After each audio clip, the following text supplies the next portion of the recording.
Want to convert your OneNote notes into a PDF but not sure how? Don't worry, I'll show you the easiest way to do it in just a few clicks. Now let's move to the steps. First, go to the official MacSonik website and download the OneNote Converter Tool. Once it's installed, open the software on your system. After installing and running the MacSonik OneNote Converter Tool, click Continue. Now click the Select File, Select Folder option to add OneNote files to the tool. Then select files from the system, click Open to add them, and click Next. After that, select the desired file format to save the OneNote file. Let's say PDF. Now we will discuss the additional features of the utility.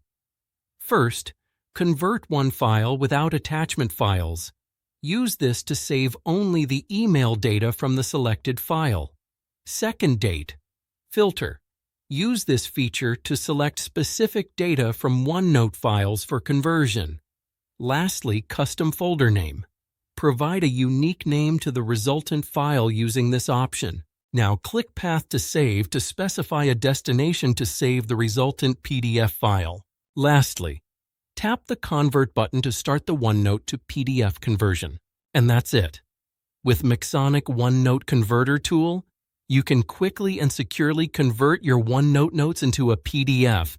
Check out the link in the description to get started today, and don't forget to like this video. Subscribe for more tutorials.